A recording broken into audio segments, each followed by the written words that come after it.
Memoirs. How are you? All right, so let's see here. So again, welcome to Memoirs, True Stories Unfiltered. I'm working on my whistling. It doesn't work quite yet. So my name is Flip Awesome Aguilera. Thank you for being here. So I created Memoirs to give our community a space to listen, learn, and connect with each other through the telling of our own experiences. So how many of you are here for the first time? All right, so all of you that are here for the first time, I know that you're thinking, how can I tell a story to all these people who want to listen to it, right? Who's thinking that? Nobody? Everybody? All right, so if you'd like to tell a story, all you need to do is email us at memoirscos@gmail.com, and we will get the application out to you to be a storyteller, and we will follow up with you.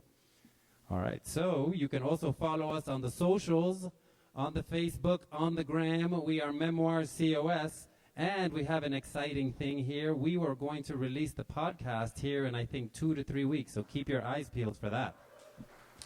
So you see on the table that there's these little squares with lines on it. Does everybody see that? So those are anonymous memoirs, and what we do with those is you anonymously put something that has to do with the theme of the night. And where is the basket? Is it back there? So there's a basket back there in that dark corner for you to put the memoir in there, and in between each of the speakers we will read those memoirs out loud, and we won't say who it is because it is anonymous. So I'd like to thank Eric and the 3E's staff. So everybody give 3E's Comedy Club a hand. So make sure you grab a drink and a bite, and this helps support events like Memoirs and this beautiful venue that Eric graciously lets us use. So please take care of your wait staff as they are excited to take care of you. So Eric, where are you? I saw you walking around. I told you I was going to call you. There, boom! And just like that, he appears. Hello. Thank you for coming. This has been a great event. I appreciate it, Flip. This is great. Welcome to 3's Comedy Club. And we do comedy here. Did you know that? But yeah, we have some great shows every weekend. We have a great open mic night on Wednesday. You got to come check it out. It's really fun. It's some of our up-and-coming comedians in Colorado Springs and Denver. So if you get a chance, come out on Wednesday and check that out. So, and we're starting happy hour, so you can come in after work and have a drink and chill. And so that's going to start next month. So thank you for coming again, and I will see you next week, right? This weekend, all right? Thank you, Eric. We appreciate you very much. And of course, thank you to Colorado Springs. So give yourselves a hand. What a beautiful crowd we have here at Memoirs. And of course, I'd like to personally thank our courageous storytellers, because it takes a lot to come up here and be vulnerable. So tonight, our storytellers are Maritza Aguilera with Break a Leg, Kat Harp with My Mom is a Superhero, and Garrett Goggins with She Should Know, She Always Knew. And before we get started, I have an anecdote. So this is 2 thoughts that I was thinking and reading, and I kind of melded them together. So here we go. Let's think about the word destroy. If you take a moment and deconstruct the word, it's easy to see de-story. Now let's think about restore. When you deconstruct it, we can see re-story. Telling stories is what connects us. It's also a catalyst that can set us free. Now, behind each of our stories is our mother's story, for within her story is where ours begins. And with that, I will call up my lovely wife, Maritza Aguilera, with Break a Leg.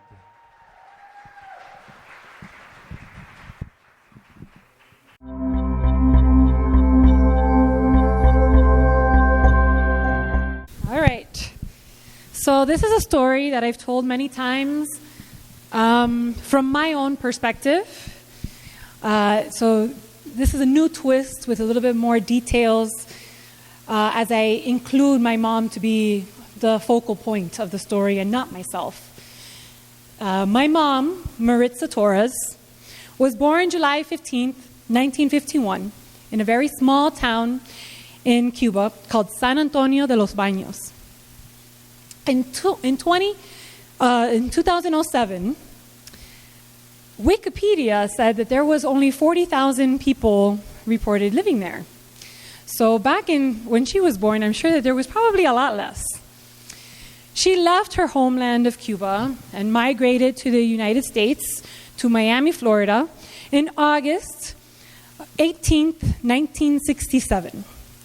At only 16 years old, not knowing any English, she was enrolled in Miami High, which is the school that Flip went to also many, many years later.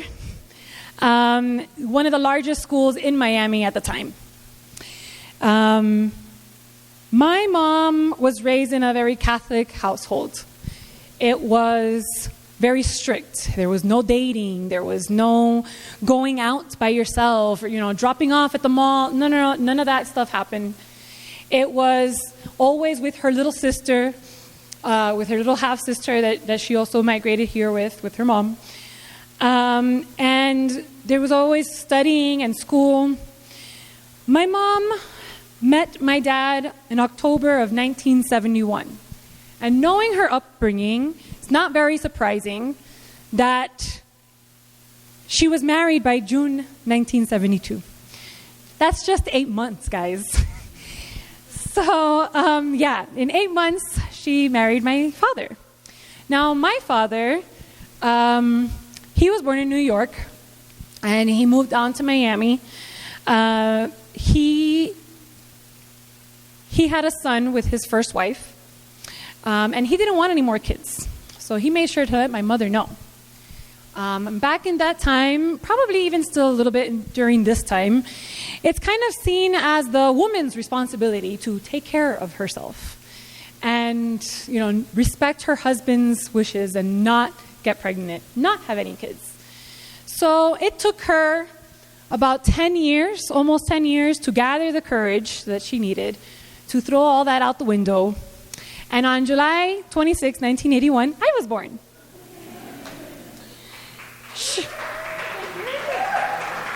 Shortly after that, my dad got snipped.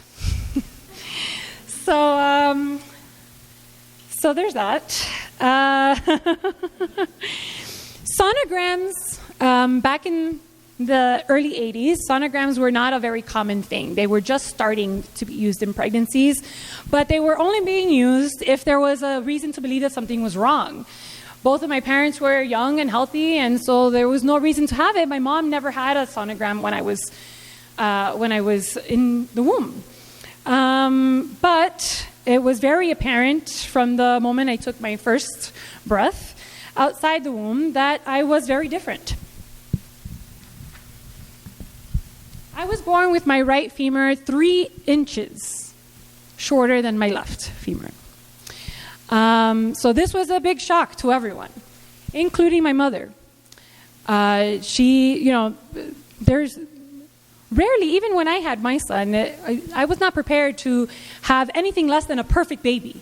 All the movies and everything, soap operas, they always show perfect little babies being born immediately.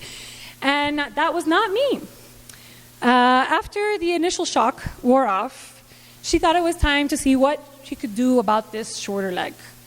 She took me to a doctor, and the doctor told her to cut it off.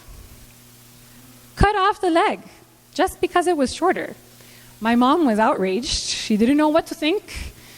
It kind of barbaric, right? We're talking about the 80s, not that long ago. I mean, I turned 40 this year. So, needless to say, there's been a lot of medical advances since then. So back in that time, doctors were revered as basically gods almost. Whatever the doctor said was the law. Like, you didn't second guess a doctor. You did what he said, and that was it. My mom, though, knew that was not the way. And she grabbed me and said, "Peace out. Like, I'm not going to do that." She took me to another doctor. That second doctor told her to cut it off too. She was appalled and disappointed, and I'm sure that she probably lost some hope too. But she did not. She took me and ran. She started to lose hope. However, she was very resourceful. She found ways to try to make me have a somewhat normal childhood. She went to a cobbler, and she had special shoes created for me. My right shoe had a lift of about 3 inches, a little bit over 3 inches made. I had Pee Wee Herman shoes because the Spice Girls weren't around then, so it wasn't cool yet. So my very first pair of shoes have this huge lift on it. But I was able to walk using both legs. A co-worker of hers told her about an amazing doctor, supposedly, that was at Miami Children's Hospital doing some cool things. And she was hesitant to take me. She's like, he's just going to tell me the same thing that all the other ones have told me. I don't need to take her to that. Eventually, they wore her down, and she took me. And this guy, Dr. Schaffelberger, told her, thank goodness you did not cut off her leg. Right now, I don't have anything for her. However, let's keep in touch. And as soon as I do, I'll let you know. So again, my mom trying to find a way for me to live a normal life, she put me in ballet. Probably not the best thing, considering, like those pointy shoes with a big lift. That does not work. She put me in tennis camp. That was probably not the best thing to do either. She took me to swim camp. That was great. I loved that. And countless other types of summer activities. Piano lessons, all of that good stuff. Around my 5th birthday, Dr. Schoffelberger fulfilled his promise to my mother and gave her a call and said, come on in. I think we have something for her. He wanted me to be part of an experimental surgery to lengthen my femur. My dad, he wasn't buying it. But my mom saw the opportunity and took it. I was the very first one at Miami Children's Hospital to have an experimental surgery to lengthen my femur. It was a scary and painful event as a 5-year-old, and I can only imagine how scary and painful it was for her as a mother to hand her only child over to complete strangers that really had no idea what the hell they were doing. But somehow she knew that this was the way. I had a total of 2 femur lengthening procedures, which resulted in 4 surgeries before I was 12. At 12 years old, I had a final surgery that went through cutting the growth plate on my left knee to stop my left leg from growing, because the reason my right femur was shorter was because it was not growing at the same pace as my left leg. So that surgery prevented me from having yet another very painful and very involved and intense lengthening surgery. I've been 5'3" since I was 12 years old. I'm the shortest one in my family. I should have been a lot taller, but that's okay. All of these procedures were always followed by months and at times years of very painful physical therapy and recovery. And yet somehow my mom knew to give me an amazing childhood. During those difficult formative years, in between surgeries and recoveries, back and forth, these cycles, I gave my mom countless headaches. I was a tomboy, always outside, super active. After one of my femur surgeries, with 4 steel pins coming out of my leg, a machine outside called an external fixator, my mom came home from work to find me roller skating in the backyard. Another time, she found me swimming in the lake out back, just asking for an infection with these open wounds that I had. Her solution, which was pretty brilliant on her part, was to buy me a Nintendo. I lost count how many times I saved Princess Peach. I lost count of how many ducks I shot playing duck hunt. My parents divorced when I was 10, and I stopped seeing my dad when I was 12. That's a whole other story for another Memoirs. Shortly after I graduated high school, I decided to move out on my own. Not because I hated my mom or my stepdad. I loved them very much, and I still do to this day. I just wanted my independence. That is, after all, what my mom raised me to be, independent. I wanted my own stuff, my own place, my own plates. My mom was criticized by the family, that Catholic family, how a good little Spanish girl is supposed to stay home and live with her parents until she gets married. But she knew that she should support me, and she did. I owe my life and the way that it looks like today all to my mother. When we're kids, we think our parents, our mothers probably more so, know it all. Being a mom myself now, I understand that she didn't know anything. She was just doing the best she could and being strong for me, trying to lead by example. She would try to clean my wounds and couldn't bear to look at them. She would sit next to me and watch me clean them for myself.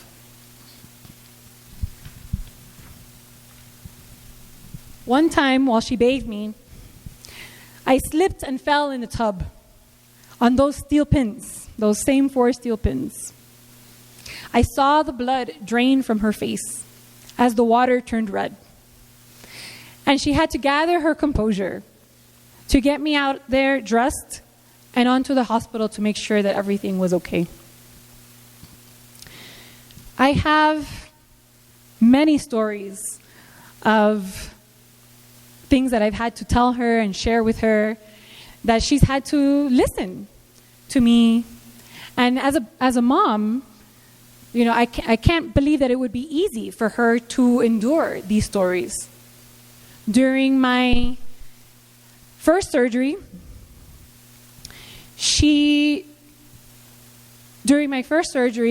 no one knew what was going on. So when it was time to take off those 4 steel pins from my leg, the doctor scheduled it as an outpatient procedure in his office instead of in the hospital in an operating room. And he brought out a box and unwrapped it like a Christmas present in his office.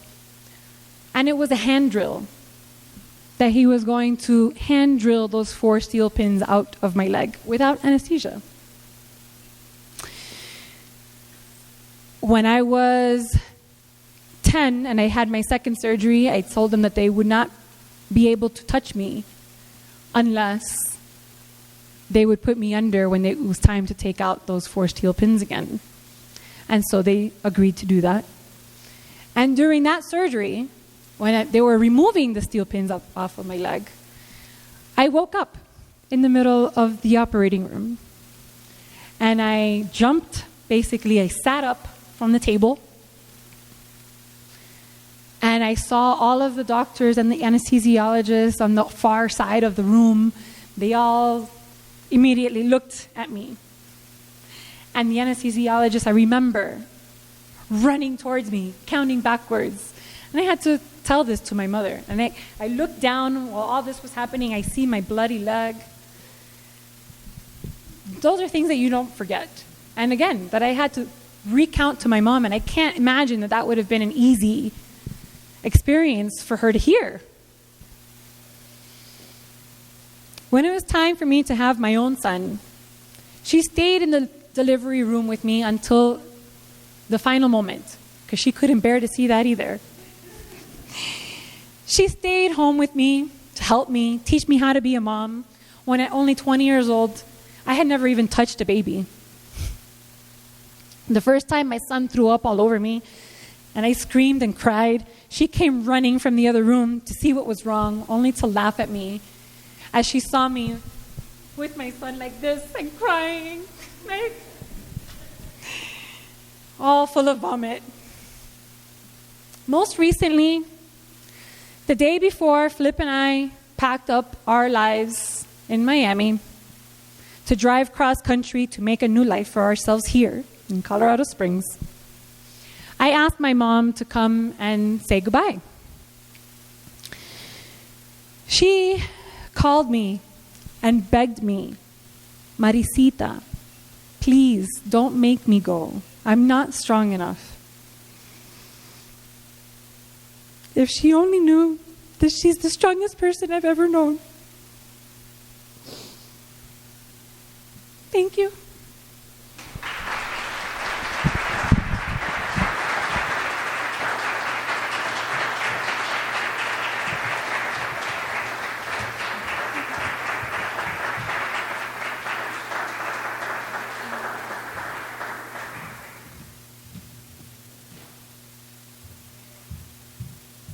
How was that? Was that strong or what? Right, so we're going to take a 10, 15-minute break, but we are going to look to see if there's any anonymous memoirs back there. There's none? Hey, you guys have some secrets. Get them in that basket. So take 10, 15 minutes, go refill drinks, get more food, meet some more people that love stories, share stories with each other, and we will be back soon.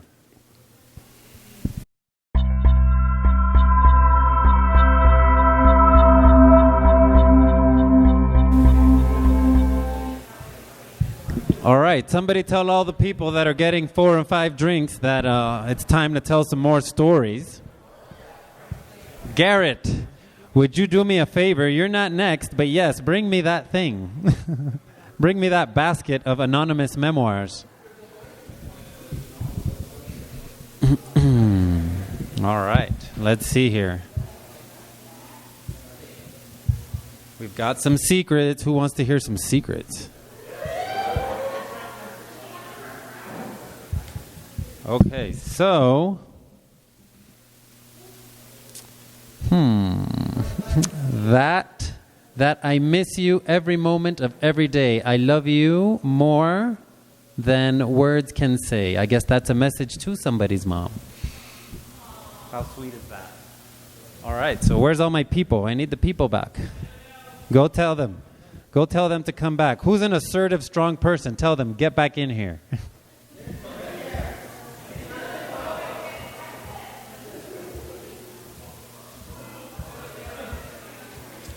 And for those of you that are in here, let me just remind you, if you want to become a storyteller, email us at memoirscos@gmail.com. Follow us on the socials, Facebook and the gram, Memoirs COS. Keep your eyes out for that podcast. Keep putting in those anonymous memoirs. And I think it's time to call up Miss or Mrs. Miss Kat Harp, whose title of her talk today is My Mom is a Superhero. So let's put our hands together for Kat. Now, before you go on, you get to read one. So Kat's going to read one for all of us. All right. Ooh, I'm short.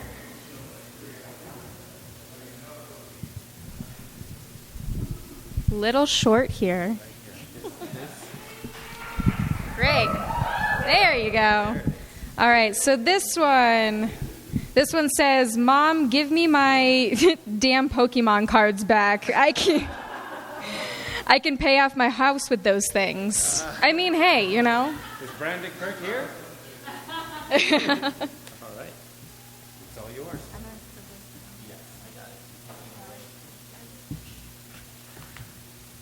All right.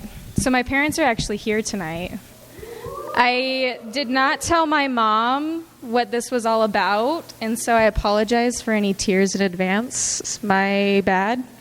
But I do love you, so.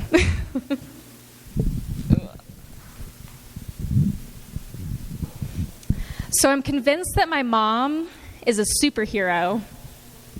Now, I may be exposing her secret, but she deserves a little bit of light shed on her incredible powers.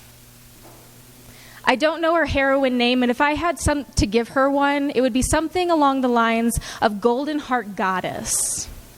I imagine her as some sort of Wonder Woman, as if she's emulating some sort of feminine energy with a fierce drive to conquer the world and protect those that are closest to her at all costs.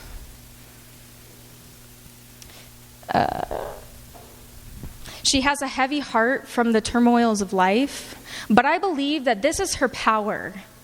It is her power to carry that and still give to those that she loves the most, as if life were simple and perfect. In my eyes, she glides through life with ease, as if she's flying just inches above the ground, spreading positivity and love and motherly care to anybody that needs it. She is ready to respond to any evil that arises and willing to drop absolutely everything to conquer the unwanted demons of the unwanted demons that are entering into the lives of those that she cares for the most. With this superpower of hers, nothing phases her. As I've gotten older, I've started to realize the superpower that she has, recognizing the burdens that she carries and the hardships that she has been through, and still coming out the other side unscathed. She is a superhero. Now, as a kid, my dad was in the Army. He was gone a lot of the time on deployments and trainings. He was fighting for our country and our freedom. And as a military wife, my mom held down the fort and she built up our family so that when my dad came home, we could enjoy every single second we had with him. Many times I heard my mom call herself the bad guy because she was the one to deal with the family life. And she was the one that did a lot of the raising of me and my brother, handling all of our fights, all of our school problems, our discipline. She went to all of our soccer meets, football, tennis, cheerleading. We were in every single sport. She went to all the parent-teacher conferences, all the competitions, all of the science fairs, everything like that, as if she's cloned herself. But she's not the bad guy. She's a superhero. And now this doesn't mean that my dad took a back seat. My mom was very tactful in bringing him in on all of the child rearing, so that we had a present father in our life, even though he was away sometimes. Not that we were difficult or anything like that. We were very good kids. Thank you.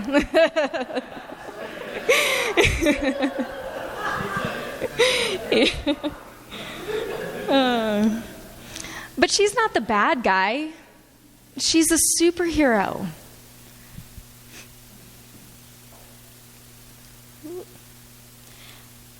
And now she was really good at bringing my dad in on a child rearing so that we had a present father in our lives, even though that sometimes he was away. She brought him in on all the decisions, all of the good things, so that he didn't have to worry about home life, and so that he could come home to us and stay alive on the front lines. And so he could come home to us afterwards. Now, I call myself a daddy's girl, but I am my mother's daughter. My mom is very pure and accepting. I came out to her when I was 16 years old. I told her that I was going to homecoming with a girl.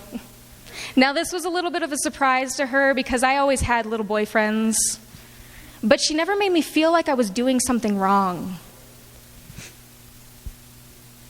The media was full of hate crimes and people getting beat and even killed because they were gay. And now this made my mom very nervous. But she never made me feel like I was doing something wrong. She was supporting me, and she supported me every single step of the way. Also during this time, her mother had just passed. My brother had just entered into the Army, and then my dad had just gotten shipped off to another deployment. In other words, my timing was impeccable.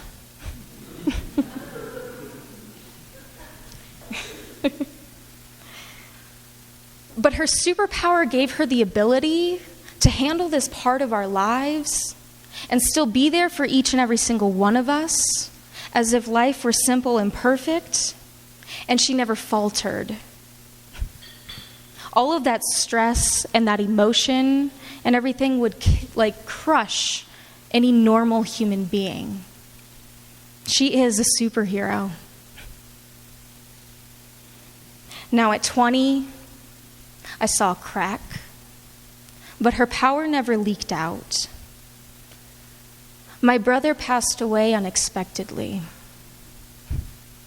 Now, losing a child is not something that I understand, but I can imagine it is the worst feeling that a mother can feel.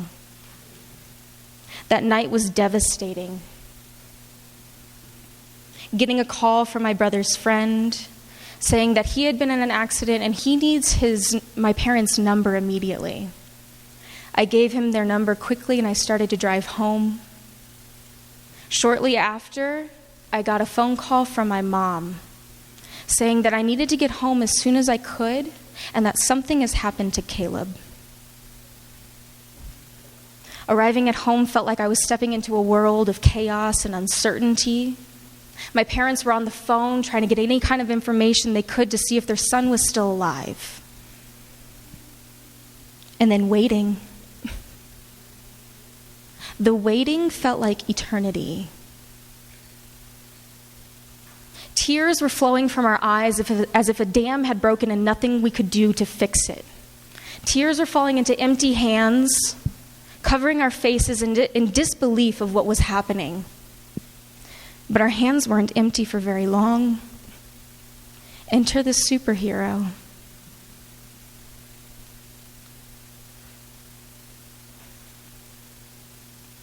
In a fog of hopelessness and dysphoria came my mother's embrace, as if she was holding on to her life with everything that she had, holding herself together so that we didn't break as a family. She is a superhero. I remember laying in bed, wrapped in my mother's arms, and I just asked if we could go see him. If we could just get on a plane and go see him right now. And calmly, and with tears rolling down her cheeks, she said, "No, baby."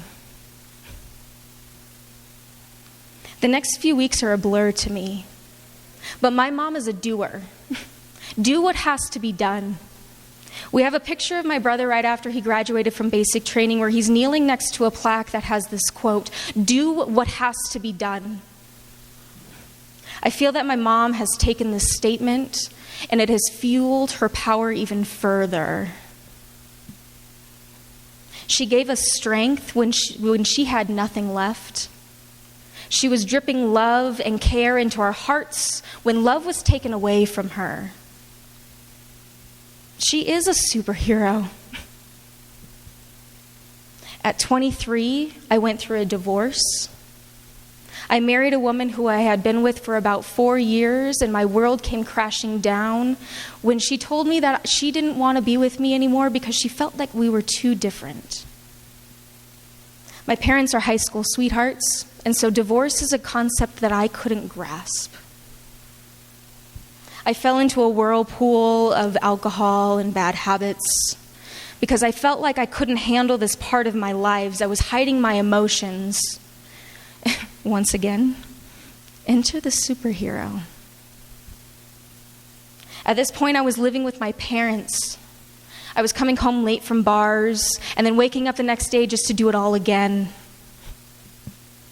I was stumbling through life and my mom recognized this.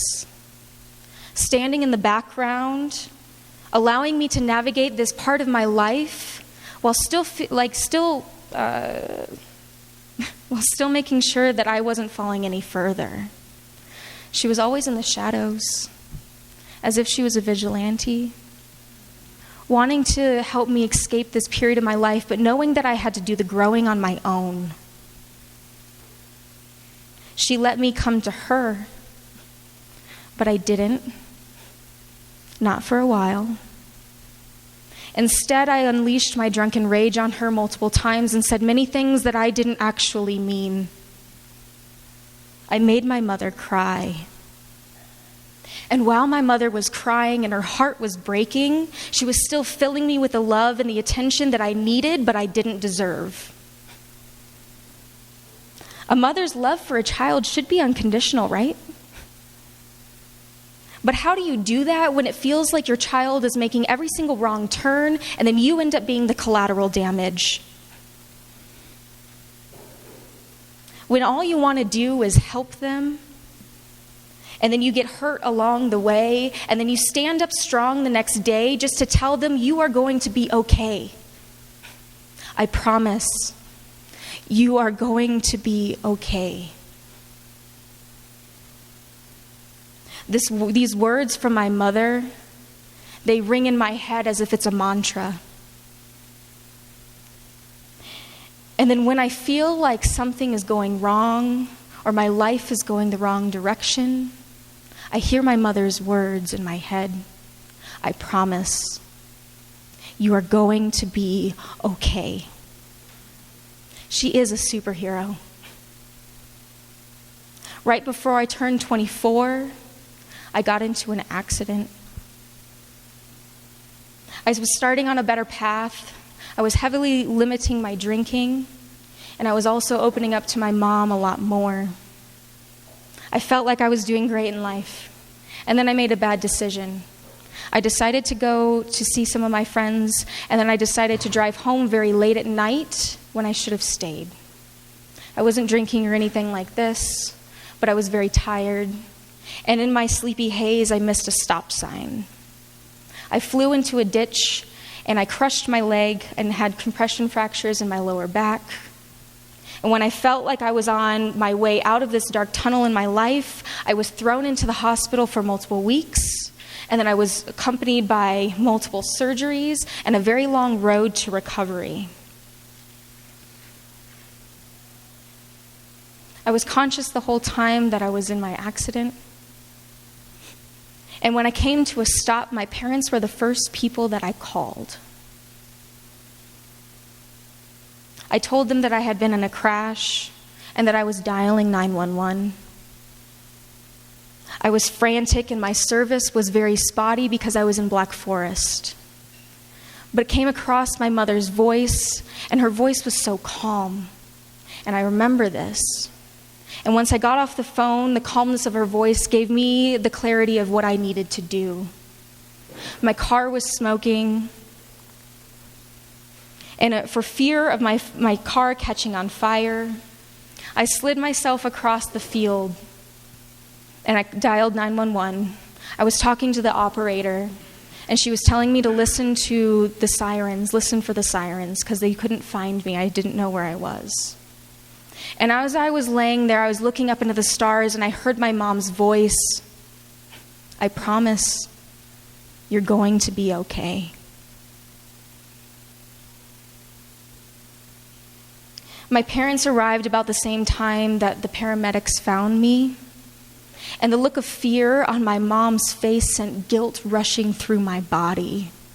I'm sorry. And then I thought, fuck.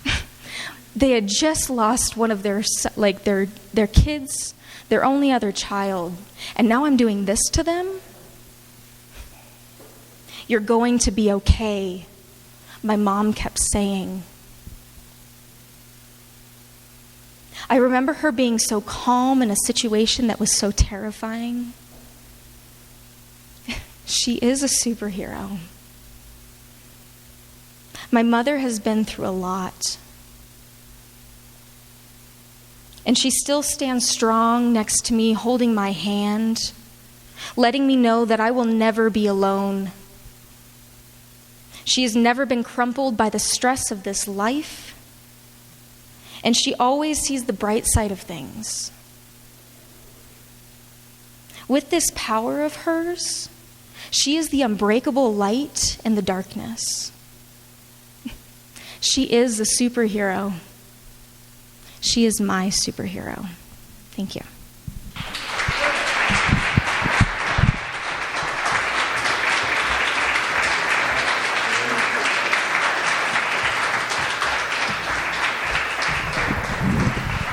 I knew all this mother stuff was going to be strong. Man, we're going to have a funny one next time. And I see the anonymous things coming. Let's see. Pick one for me, please, dear. Bam. Mother, I loved you even after you stopped loving me. Ooh. All right, here, that's for you too. So we have another 10, 15-minute break. Go refill. Go give Kat and Kat's mom a big hug.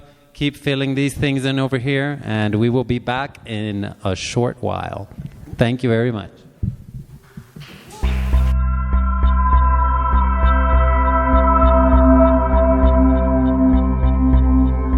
All right, Colorado Springs, we're back. Can somebody... Let's see. Look.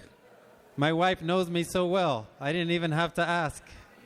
You're so amazing. Thank you, dear. All right, so before we call our last speaker up, let's read one of these. So here's our next anonymous memoirs. It says, I wish my mom knew that I would have forgiven her for leaving me. Wow, everybody's very hardcore today with this topic. Definitely gonna need a funny one next time. So now, let's remind everybody you can find us on the socials at Memoirs COS at Facebook and the Instagram. And all right, our next speaker is Garrett Goggins, and the title of his story is She Should Know She Always Knew. So Garrett, please come on up.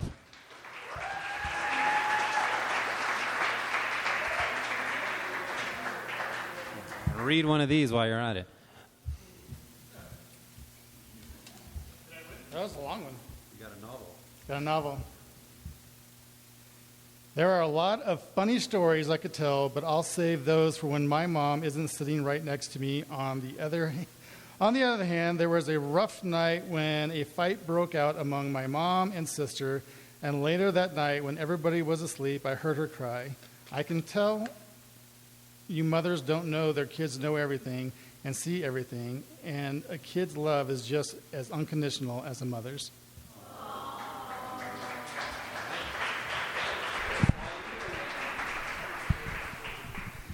All right. So like everybody, I'm going to have to go back because, that's where moms start, right? Back, way back. I'm only going to go back to when I was 16, though. And it's important. This is an important year because you really have to understand who my mother was, who I was, and where my frame of mind was at the age of 16. See, I grew up in what most would consider, except for maybe Maritza here, a strict religious household. And again, that's a matter of perspective because some might actually look the way my sister and I were raised and find it normal. But I have been told that some think that my upbringing was borderline cultish. And when I was a teenager, I really didn't have a lot of friends outside of the church. And that was because, in my mind, that was because we really weren't allowed to do a lot of the things that the normal kids were allowed to do.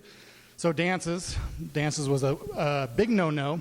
And so from my mind as a 16-year-old kid, it was because dances were the breeding ground for sin. And if you were going to be that close to someone of the opposite sex, you might as well be having sex. See? I mean, and some of those dances, they could be pretty damn close. But some events that we could go to, like sporting events and things like that, we weren't allowed to go to those because they usually fell on a night that we were in church. So again, in my 16-year-old mind, it felt like we were in church more often than we were not. So we had Sunday morning service, Sunday evening service, Wednesday prayer meeting, Friday praise and worship service, Saturday prayer meeting, and youth services in between. So we were in church a lot. And my mother was a huge part of the church. So she did the adult Sunday school class. She was in the choir. She led a lot of those Friday praise and worship services. So church was just a big thing with us. And like Maritza, dating was a big no-no, right? That was a big thing that we couldn't do. And I had to explain this to people who asked me about dating, that dating was the devil's playground, right? So dating led to holding hands led to kissing led to sex. And sex was only for adults or for marriage, right? And so in our church, God was going to choose our spouse from someone who was in the church. So dating was a pointless event. Something that just never happened. And there were times that in high school, I wouldn't talk to girls. Because a lot of the kids that went to my church also went to my high school. And so I was pretty sure that if I crossed that boundary, my mother was going to find out about it.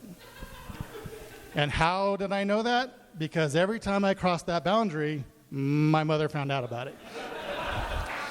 She knew. She always knew.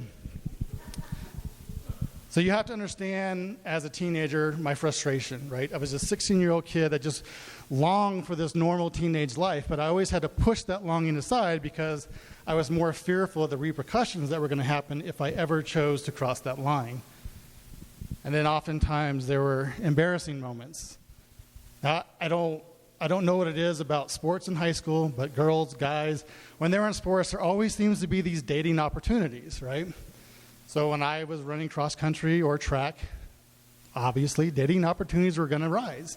And my first came with Patricia. Patricia was a really good-looking girl in my biology class. And she decided one day that she was going to pass me this 10-page love letter that expressed her undying infatuation for me. But that undying infatuation fizzled out pretty damn quickly when I had to respond with, dating's against my religion. And it didn't take long to find out how much of a bullshit response she thought that was, because shortly after that, the rumors of me being gay began to cycle through the high school. And not that I thought being gay was bad, right? I mean, at that time was 1990. The high school I went to, probably not the greatest thing to be, but that wasn't the point. The point was that I wasn't. And I wanted so desperately to prove that I wasn't. So I eventually got over that stigma right there, right? And I got my first job. I was flipping hamburgers at Wendy's. I got my first car. It was a silver Plymouth Reliant. Not exactly the vehicle of a baller, but I was stepping up in life, right? I had this new status. How do I know that? Interesting fact. Do you know what girls in high school like more than guys in sports? Guys in sports with cars and a job. Yeah. But it's not like I could have acted on this status, right? Or I wouldn't have acted on this status. That is until Christina. Oh, Christina. Christina, I refer to her as my Latina goddess. She was really good friends with Cece, a coworker of mine at Wendy's. And they would come into the restaurant every now and again. And I don't know if you guys have ever experienced this movie quality, slow motion that happens when someone walks into the room. But Christina could pull that shit off every single time. She would come up to the counter and she would order her food, and I had to snap myself back out of this whatever land I was in, because she got me all kinds of a Twitter-pated, right? And she would order her food, she would get her food, and then she would leave. Except for this one night, Friday. Friday, they left, and then Cece came back into the restaurant and said, "Hey, Garrett, we're having a party, and Christina really wants you to go." At first, I was like, "Say what? Are you for reals?" And then the wheels started spinning, right? I was like, "Okay, I'm closing tonight." So I'll be out of work about 1:30. Mom is going to be asleep for sure, and I'm pretty positive I can sneak into the basement window without anybody ever knowing. So hell yeah, this is going down, right? This is going down. And I went to the party, had a great time, got to hang out with the goddess Christina. But the only thing that went down that night was the sound of my mother's voice coming from my sister's window as I was getting caught sneaking into the basement window. And in the Bible, King Solomon talks about the rod of correction. And I'm going to paraphrase here, but basically it says, those who spare the rod hate their children. Those who love their children are careful to discipline. The rod in my family came into the form of a black, thick leather belt. And I was pretty damn sure my mom was going to show me how much she loved me that night. But it didn't matter, right? Because all I could think about was Christina. I went to bed that night and thought it would be like to date Christina, to hold hands with Christina, to kiss Christina, to do other things with Christina. I was a 16-year-old with hormones, right? So don't judge.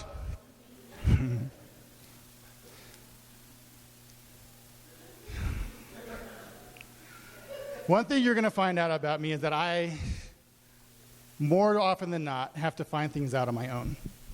You can tell me every day of the week, twice on Sunday, that something is bad for me. It won't matter. I have to have the experience. So at the age of 16, I decided that I was going to go out and I was going to figure this shit out on my own. Why not, right? I need the experiences. And I was damn sure going to have an experience with Christina. So I left. I ran from religion. I ran from my home, and I ran from my mother.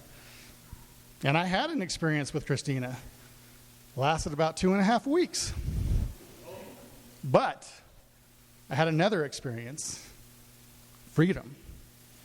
So what does a 16-year-old with freedom do? Any damn thing I wanted. High school at that point was even holding me back from the experiences I wanted in life. So I ran from that too. And I chased one experience after another. Interestingly enough, all these experiences that I was going after and I was having, if it went against what my mother believed, she always found out about it. She always knew. I would get these random calls. Hey, Garrett, when did you start smoking? You think you're cool now? Hey, Garrett, why'd you get your ear pierced? You think you're cool now? Hey, Garrett, you need to call your dad and tell him how much of a druggie you are before I call and do it for you. This was an interesting one because I was actually living with my dad in Kentucky at the time. And like some has said, that's a whole other story for a whole other time. But on this occasion, I decided that I was going to travel back to Colorado. The idea was I was going to spend Saturday with my mother, because at this time we were talking, kinda-ish. Saturday night I was supposed to spend with my friends, and then Sunday morning I would drive back to Kentucky. And everything was going great. Everything was going good. Spent the time with my mom. We didn't argue much. I went out with my friends, and that was going great too. Until someone pulled out a bag of shrooms. Never done them before, but obviously I'm all about the freaking experiences, right? And boy, did I have one. So that night was pretty much spent with my friends talking me out of a really bad trip. And that trip didn't end because when I woke up in the morning, I got a phone call from my mother telling me to call my dad and tell him that I was a druggie. I wasn't by any stretch of the imagination, but she always seemed to know. And at this time, though, I'm getting a little irritated. I'm 18, 19 years old. I'm an adult. I can do what I want, live the life I want, and it's none of her business. And we don't have that greatest of a relationship anyways, so why even have one at all? And over the next few years, that's exactly what happened. Any relationship that we had just dwindled to absolutely nothing. I could even fast forward 20 years from that point and remember one of the few times that I saw my mother in person was at my grandmother's funeral. And we really had nothing to say to each other. I can fast forward again another 15 years, and at this point, had a lot of downs in my life. Just a lot of extreme downs, and I was tired. I was so very tired of these failed relationships. I've been divorced once, about to be divorced again. Lost jobs, lost hopes, lost dreams. And I came to this realization at that point that this guy right here had a lot of changing, a lot of things, work that needed to be done within me. And so I dove into personal development. Now, and I say this, and I believe it's true, that if you do personal development right, it turns into personal discovery. You begin to discover who it is you believe yourself to be, who it is you want to be, and then you can begin this transition of this current self into that higher self, but it takes change. It takes change here and a shitload of change right here. And with that change, something really interesting happens, right? You begin to view things a lot differently. I began to understand that all this animosity, all this frustration, and all these other slew of negative emotions that I had towards my mother were really nothing more than a projection of something that was coming from inside me, and that was guilt. See, every single time that my mother found out about something that I was doing that she wouldn't have agreed with, it wasn't the fact that I cared that she knew. It was because I knew it was killing her. It had to be. It was going against everything that she ever believed in, right? And here's the thing about belief. It's powerful, crazy powerful. Everything that we do is based off of our belief system. It's what drives us. And so however strong her belief system was in this religion, my idea that I wasn't going to buy into it was equally as strong. And so our responses to each other were borderline toxic. But we had this one common ground, and that was love. And we may not have expressed it very much. It may have been more on a subconscious level, but it was there, had to have been there. And I firmly believe that it was that love that spawned this guilt that was inside of me. Now, I'm not going to say that I was guilty. I felt guilty about the things that I had done in life, because I also firmly believe that spirituality, religion, all that stuff is a very personal choice. Right? It's not something that we can push on to somebody else. And I had to go through these experiences to really find out what my belief system was going to be. So no, I don't feel guilty about that. But I do feel guilty about how it made her feel. And I had to carry that guilt around for decades. So when I was going through this personal discovery journey, that guilt had to go. It had to, because guilt's a blocker. Because the interesting thing about guilt is that it tells you that you're not good enough. You're not worthy. You don't deserve this. And it does it in a very interesting way, right? It lets you get so far up that success ladder, and it just rips your ass back down and says, psych, just kidding. You don't deserve that. So guilt had to go. And I did. I released it.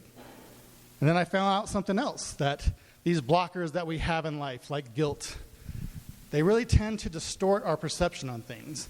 And if we can begin to look at life events without that filter, you have some crazy aha moments. Like, what would my relationship be with my mother? What would it be like if amongst all these things she was finding out about me that she didn't want to know, she was finding some things about me that weren't so bad? Because sure, I was chasing these experiences, right? But there were lines that I would not cross. And that was because she instilled this deep sense of morality. I had morals that wouldn't let me do things. It kept me back. So what if she knew about some of those things? My mother, over the years, had gone through a lot of changes as well. She still has this foundational belief in Christianity. She just expresses it differently. I now have a foundational belief in Christianity. I just don't necessarily buy into the organized religion aspect of it very often. And I think that we have come to this point. I don't know if we just accept each other's whatever it is or we just ignore it. I don't know. But we really have started to develop this relationship. And it's not strong, deep, by any sense of the imagination, but it's there.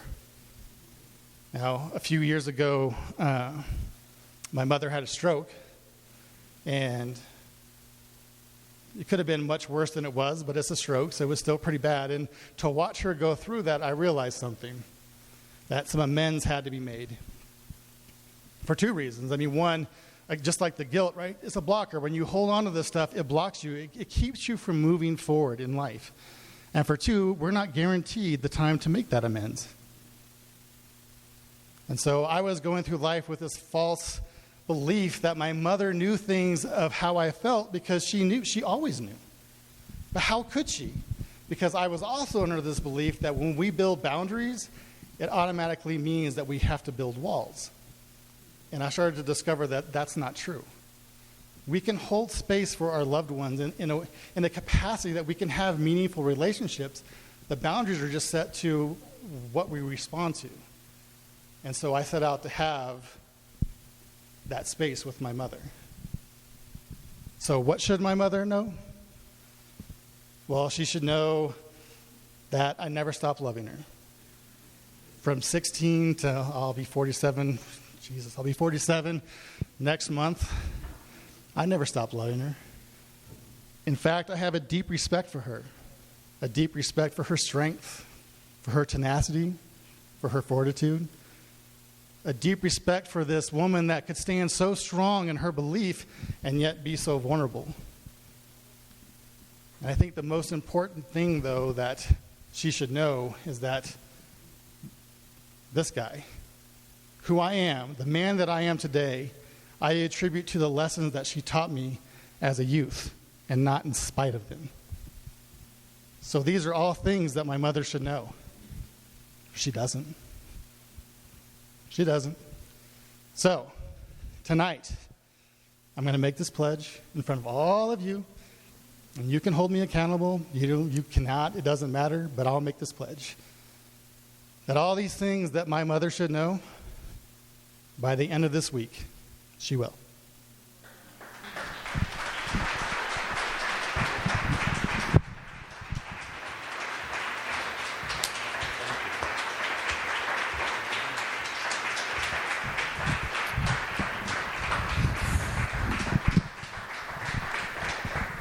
So, one more time, give all of our speakers a round of applause. They were so amazing, so amazing.